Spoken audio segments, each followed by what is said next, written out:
Thank you all so very much for joining me here today, everyone. Today, I've prepared a shade makeup look so we can fully enjoy the autumn season. When you think of autumn shade makeup, a somewhat deep feeling might come to mind, right?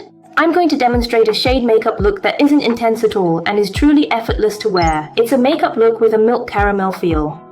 It's a look for autumn that's fair and bright, atmospheric and deep without any deep feeling. If you think shade makeup is a bit difficult for me, or I want a subtle, easy-to-wear shaded look, this will be perfect for you. So, let's get started. Go! For your skin tone, it's much better to decide on your color makeup first and then match your base to it. That way, your skin tone and colors won't look out of place. Today, I'll be using this beige tone. It's low in saturation and has a very delicate tone, right? My skin has a very strong yellow tone. If I use a really delicate color on this particular skin tone, the color won't show up well, and it might not look as bright as desired. So I'm going to opt for a bright pink-toned expression instead. If a color is much more delicate than what you usually use, it's a good idea to brighten your skin tone a bit. I'm going to use 2AN's number 20 Peach. It's a color with a pink tone like this. It's an ivory with a slight pink tone, so I think it will brighten the look. It goes on so smoothly, gives great coverage, and instantly makes my skin look flawless. I've been loving it lately. Color makeup is key today, so I'll skip the base quickly. I've shown you my base makeup routine so many times recently, so I'll just speed through it today. So I've brightened up my skin tone with this subtle pink tone. Now it's time for blusher. I actually recommend putting on your blusher early in your makeup routine. By adding color to the face with this blusher, it helps to balance out the overall color scheme. When you're not yet proficient in shade makeup, it can sometimes look too dull and feel a bit heavy. The application process itself can be confusing. It doesn't look very pretty, and if you first brighten up your complexion with a blusher and then apply shade makeup, it will appear less dull and more balanced. Today's color focus is a milky beige. Beige can sometimes appear orange if you're not careful. Of course, that orangey peach tone is lovely as well, but it tends to have more of an apricot feel rather than a milky beige. The main point today is to avoid any orange tones. For the blusher, I first chose the Nutty Nude color. It has that beige nude vibe. The downside of a color like this is that it doesn't show up well on camera. It's subtle in videos, but even more so in photos, so you need to apply a cream or liquid type first. You don't necessarily have to use a blusher. You can also use a NYX product instead. I'm applying Cosiero's Honey Beige color. There's a sponge on the top, but I actually removed it for sanitary purposes. This one is also a beige nudie tone, and it has a subtle rose tint mixed in, giving it a delicate feel. I'm going to apply it with this silicone brush from Studio 17. Gently pat, pat, pat from the outer edges towards the center. Studio 17 sent me this brush a while ago, but I only recently started using it. It's really good. It's great for applying thin, liquid-type blushes. When you use a puff for cream blusher, it often stains the puff and doesn't come off, right? With this, you can just wipe it with a wet wipe, so it's super convenient. Instead of merely sweeping the blusher continuously all the way up to the bridge of the nose, you should apply it so that it's darkest here and then gradually gets lighter, and then you apply a bit more product right here. It's darkest here and gradually gets lighter towards the front. That's how you get that naturally blended, soft, diffused look as if painted. Next, the Nutty Nude. Because it's a little bit tacky, if you try to spread it by patting and sweeping, it will clump up and become uneven. Tap, tap, tap, tap, gradually bringing it inwards. Then turn it over and connect it to the bridge of your nose and also to the tip of your nose. Oh, the color is so delicate and lovely. For the chin, and if you wish to make your forehead appear a little narrower, it's a good idea to apply it along your hairline as well. I'm going to wear my bangs down, but I'll still apply it. Starting from the hairline, you gradually move towards the forehead, lessening the pressure. This gives a shading effect while also adding a healthy glow, and we're not stopping there. Starting from the eyebrows, use the angled part of the brush on the eye socket to add shade plus a healthy glow. If you only use shading, it can sometimes make your complexion look dull. So I first use the blusher for a bit of shading, and to add a healthy glow, just the blusher alone creates a nice vibe. That's why I recommend applying blusher first, then moving on to shade makeup. You establish the mood, then proceed. I'm also going to use a powder with a pink tone, specifically number 3, Blossom Pink. Since it can be dry in the fall, I don't apply powder all over. Instead, I use a small brush like this to apply it specifically on areas with sebum or unevenness. If you prefer a matte finish, you can certainly apply it across your entire face, as a matte skin look also suits this style well. Since I didn't opt for a very glowy foundation, I probably won't need to apply much powder. I have some unevenness in this area, so I'll just apply a little here. Next, I'll add a touch of shading. Just doing this shading well can give your face a deep atmospheric look. If you're doing a shade makeup look, it's always a good idea to include shading. I'll gently apply a bit to the eye socket area and then refine the nose tip to create a more slender shape.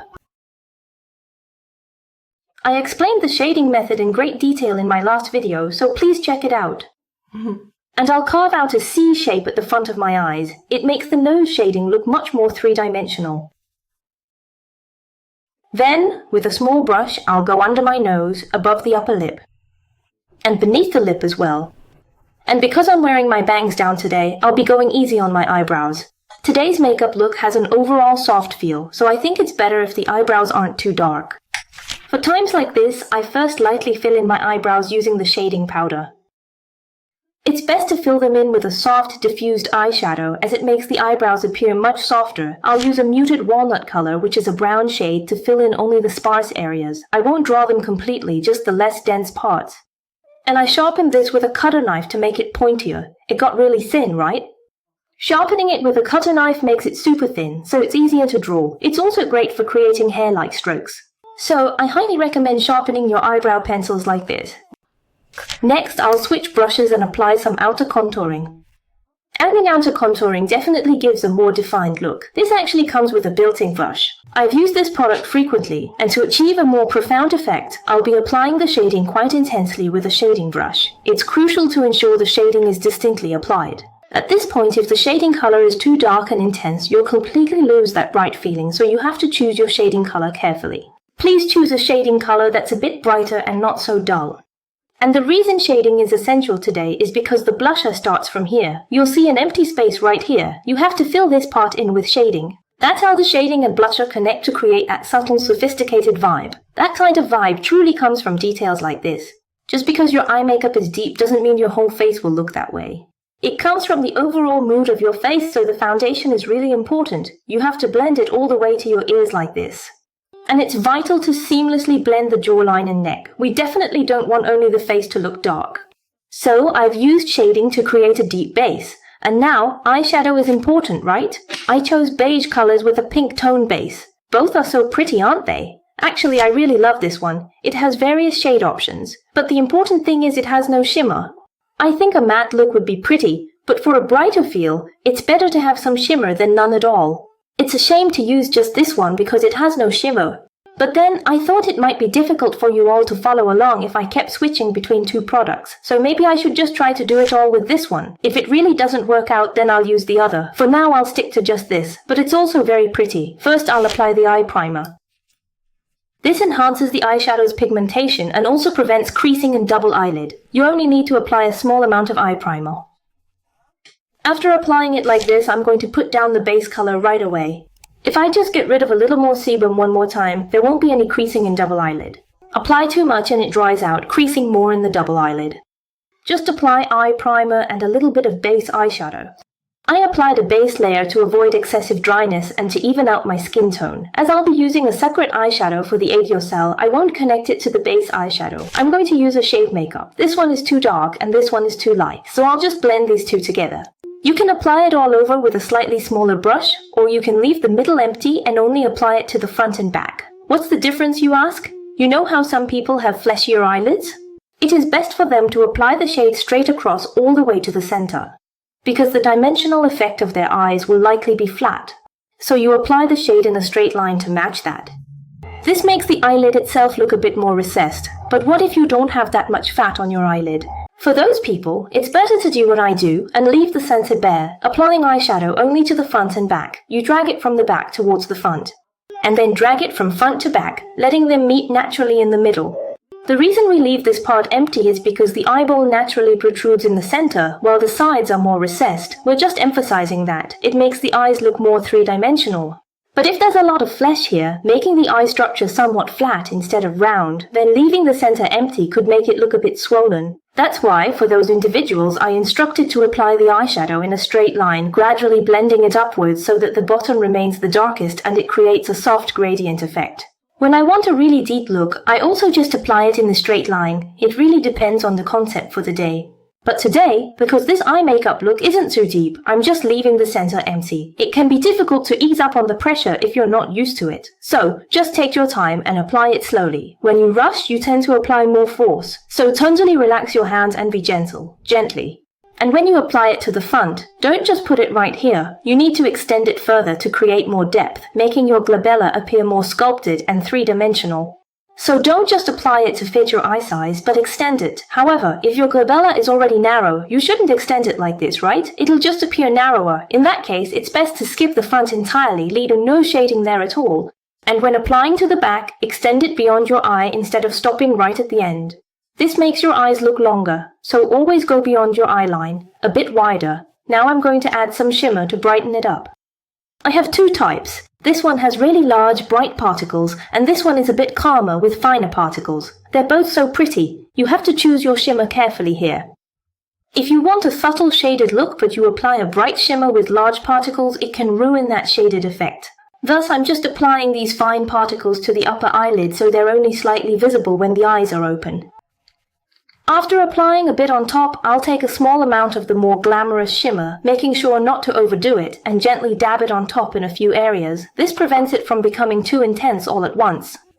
Now, I'm going to draw the eyeliner on top using a soft brown color. The shade matches perfectly. If I draw a harsh dark line, it might ruin the overall vibe.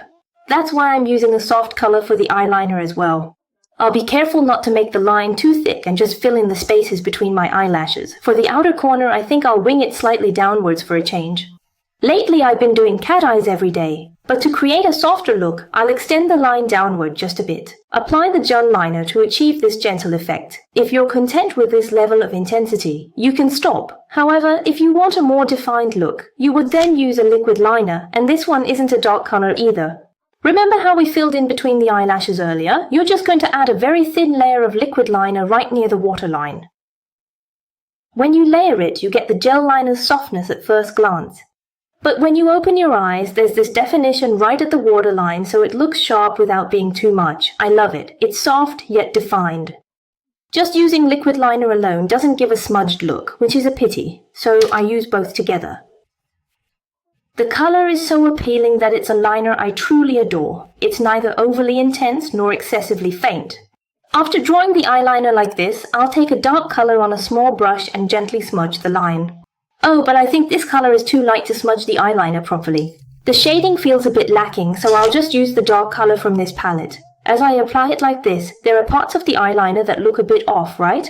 I'm just filling them in with a dark eyeshadow. It's a bit hard to fix with eyeliner. Also, many products tend to flake off if you try to draw over them after they've dried. So since it's a little difficult to fix with eyeliner, I'm filling it in with eyeshadow. And now I'm going to curl my lashes. I'll use only a partial eyelash curler to get all of them. Even with a large curler, it's often hard to catch the very front and back lashes, right? If you use a partial curler from the start, you can be really precise, which is great. After I curl my lashes, my waterline becomes really visible. This can make the look feel a bit incomplete.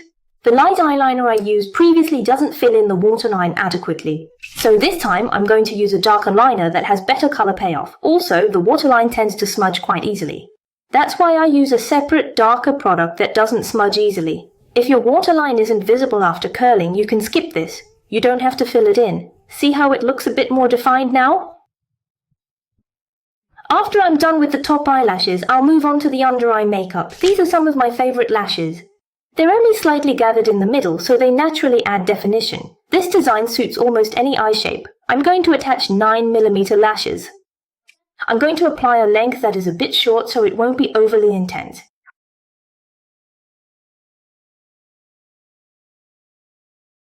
If you space them out, it looks more natural, and if you place them close together, your eyes look a bit deeper. For mascara, I'll use a brown color and apply it carefully with a thin wand. I'm going to brighten the under eye area to soften the look of the shading a bit. To avoid looking too dark, I'll apply warm dewy first. It has shimmer in it, and once it dries, it doesn't smudge easily. Applying this stick-type shimmer first and then layering a powder type on top helps them adhere to each other, significantly improving the longevity. Oh, but this one tends to smudge quite a bit, doesn't it? Honestly, applied directly to bare skin, it doesn't look that great. You should think of it as a base. After that, before it dries, you apply the powder type. I will be applying Peach Gloom next. This frottage pencil is a very chalky powder type product, so if you only apply this by itself, it disappears quickly. It's best to apply the shimmer first, either a liner or a stick type shimmer. I'll extend it straight out from the outer edge of the pupil. To extend the eye outwards, apply it with a brush and lengthen it to the side. It needs to gradually fade as it extends sideways, so using a brush achieves a more natural look. At first I apply with the pencil for better color payoff, then use a brush for the outer part, and applying only to the aegyo feels a bit lacking. You have to open up to the inner corner as well.